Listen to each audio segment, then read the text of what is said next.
Hi dear friends, मैं आज की इस वीडियो में आप लोगों को बताने जा रहा हूँ इंग्लिश ऑनर्स सेमेस्टर 5 का डीएससी पेपर 2। तो ये सेशन है 2019-22 का। तो मैं आप लोगों को ऑब्जेक्टिव क्वेश्चन और सब्जेक्टिव यानी कि लॉन्ग क्वेश्चन दोनों बताऊंगा। तो चलिए वीडियो को शुरू करते हैं। डीएससी पेपर में जो सो ऑब्जेक्टिव क्वेश्चन आपका 12 नंबर का रहेगा, यानी 12 क्वेश्चन रहेगा। तो पहला क्वेश्चन बोल रहा है William Wordsworth was born in the year, यानी कि विलियम वर्ड्सवर्थ का जन्म कौन से साल में हुए थे। तो इसका आंसर हो जाएगा चौथा 1770। क्वेश्चन बी बोल रहा है Wordsworth belong to which generation, यानी कि विलियम वर्ड्सवर्थ कौन सा जनरेशन से बिलोंग करते हैं। सेकेंड जनरेशन, यानी कि बी का आंसर हो जाएगा सेकेंड जनरेशन। क्वेश्चन सी बोल रहा है the world is too much with us ईजिए, यानी कि ये जो सी में क्वेश्चन है वो क्या है। वर्ड है, लायरिक है, सोनेट है, एलेजी है। तो सी का आंसर हो जाएगा तीसरा सोनेट। क्वेश्चन डी बोल रहा है name the joint poetic output by William Wordsworth and ST. Coleridge. तो इस डी का आंसर हो जाएगा आपका तीसरा लिरिकल बैलेड। क्वेश्चन नंबर ई बोल रहा है name the first poem by William Wordsworth. William Wordsworth कौन से पोएम फर्स्ट टाइम लिखे थे। तो इसका आंसर हो जाएगा एन इवनिंग वॉक, जो पब्लिश हुआ था 1793 में, यानी कि ई का आंसर हो जाएगा दूसरा evening walk. Question number F बोल रहा है when did William Wordsworth die, यानी कि विलियम वर्ड्सवर्थ की मृत्यु कब हुई थी। तो इसका आंसर हो जाएगा 1850, यानी कि एफ का हो जाएगा चौथा 1850। क्वेश्चन नंबर जी बोल रहा है when was S T. Coleridge born, यानी कि एस.टी. कॉलरिज का जन्म कब हुआ था। तो इसका आंसर हो जाएगा 1772, यानी कि जी का आंसर हो जाएगा चौथा 1772। क्वेश्चन नंबर एच बोल रहा है name ST. Coleridge best friend, यानी कि एस.टी. कॉलरिज का बेस्ट फ्रेंड कौन था। तो इसका आंसर हो जाएगा विलियम वर्ड्सवर्थ, यानी कि एच का आंसर हो जाएगा तीसरा। क्वेश्चन नंबर आई बोल रहा है which poem did ST. Coleridge right first.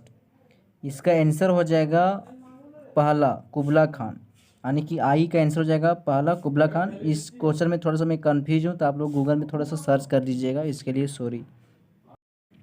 Question number जे बोल रहा है येनी डिलार्ड वाज बोर्न इन, यानी कि येनी डिलार्ड का जन्म कब हुआ था। इसका आंसर हो जाएगा 1945, यानी कि जे का हो जाएगा चौथा 1945। क्वेश्चन नंबर के बोल रहा है हु इन्फ्लुएंस एनी डिलार्ड, यानी कि एनी डिलार्ड जो है सो किससे किससे प्रभावित हुए थे, यानी कि इन्फ्लुएंस हुए थे। तो इसका आंसर हो जाएगा ऑल ऑफ देम, यानी कि एच.डी. थोरियो, Thomas, H.W. इमर्सन, ये सबसे प्रभावित हुए थे। तो के का आपका आंसर हो जाएगा ऑल ऑफ देम, यानी कि चौथा। क्वेश्चन नंबर एल बोल रहा है पिलग्रिम ए टिंकर क्रीक ईजे, ये क्या है। प्रोज है, फिक्शन है, नॉन फिक्शन है, ऐसे। तो एल का आपका आंसर हो जाएगा तीसरा नॉन फिक्शन। क्वेश्चन नंबर हम लोग दूसरा देखते हैं लॉन्ग क्वेश्चन। इसमें आपका दूसरा क्वेश्चन में आपका 2 क्वेश्चन रहेगा 10 नंबर का, यानी कि 10 दूनी 20। तो पहला क्वेश्चन बोल रहा है दूसरा का evaluate William Wordsworth as a nature poet, और में दिया हुआ है critically appreciate the poem the world is too much with us, यानी कि इसमें जो दूसरा का जो पहला क्वेश्चन है इसमें आपको लिखना इसके बारे में। तो इसमें आपका और में दिया रहेगा। अब हम लोग इसका दूसरा का पहला देखें, अब दूसरा क्वेश्चन देखते हैं। दूसरा क्वेश्चन बोल रहा है explain the moral of the poem the rime of the ancient mariner मेरियन, और इसमें और में दिया हुआ है examine the symbolic role of albatross in the poem the rime of the ancient mariner. इसके बारे में आपको लिखना होता है।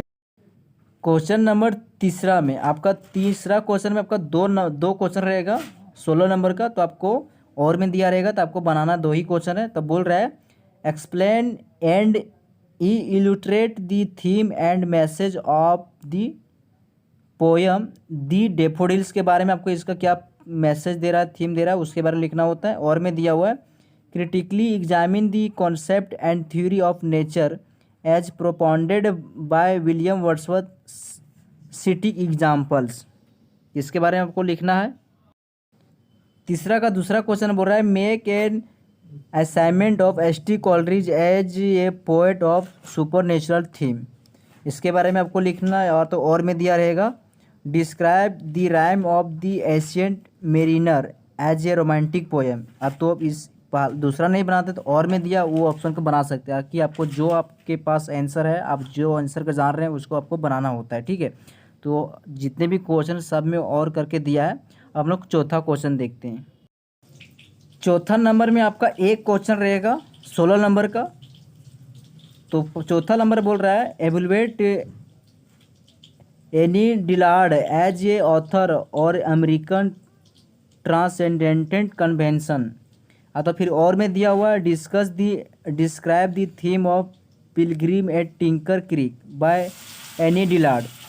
तो ये चौथा में आपका 16 नंबर का एक क्वेश्चन, तीसरा में आपका दो क्वेश्चन, यानी कि आप तीसरा में ही इंक्लूड कर सकते हैं चौथा क्वेश्चन को। यानी कि आपका 16 नंबर का लॉन्ग क्वेश्चन रहेगा 3 ठो और 2 रहेगा 10-10 नंबर का। तो 16-3 48 और इधर 20 68 और 12 नंबर ऑब्जेक्टिव हो गया 80 नंबर का टोटल रहेगा। तो आप लोगों को हमारा वीडियो कैसा लगा कमेंट करके ज़रूर बताएं। और बहुत सारे में वर्ड ऐसे वर्ड हैं जिसका मैं प्रोनाउंसिएशन कुछ गलत किया हूँ, सही नहीं कर पाया हूँ, तो उसके लिए सॉरी। बाकी हम लोग फिर मिलते हैं नेक्स्ट वीडियो, तब तक के लिए जय हिंद जय भारत।